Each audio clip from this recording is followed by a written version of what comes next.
அதிசயங்கள் செய்கிறவர் நம் அருகில் இருக்கிறார். அற்புதங்கள் செய்கிறவர் என்றும் நமக்குள் வசிக்கிறார்.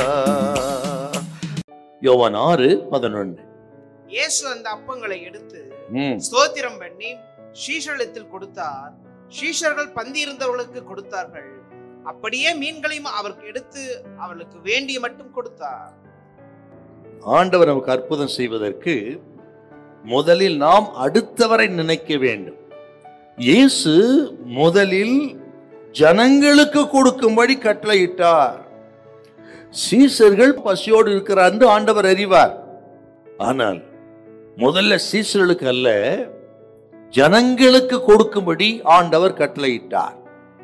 என்று சொன்னால் ஆண்டவர் நம்மை ஆசீர்வதிப்பதற்கு அவர் எதிர்பார்க்கிறது முதலில் நாம் அடுத்தவரை நினைக்கணும், அடுத்தவருக்கு உதவியா இருக்கணும்.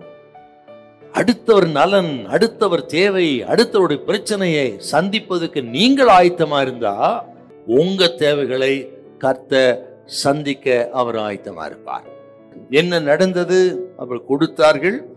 ஜனங்கள் எல்லாம் 5000 அதிகமான ஜனங்கள் திருப்தியாய் சாப்பிட்டார்களாம். யோவான் சுவிசேஷம் 6:12 பாத்தீங்கன்னா அவர்கள் அத்தனை பேரும் திருப்தியாய் சாப்பிட்டு 12 கூடை நிறைய மீதம் எடுத்தார்கள்.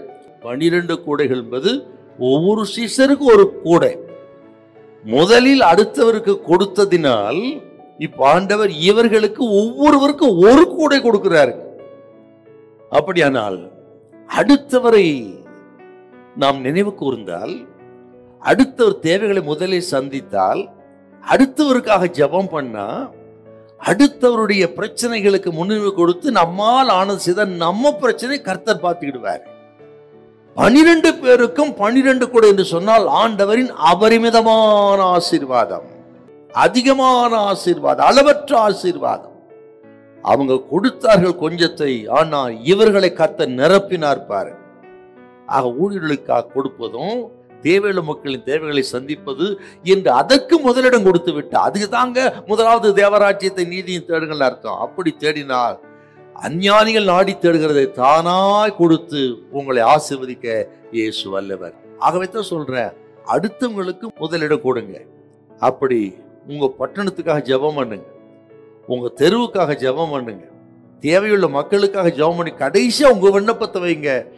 உங்கள் விண்ணப்பத்தை கேட்டு உங்களை ஆசீர்வதிப்பார். ஹல்லேலூயா, ஹல்லேலூயா.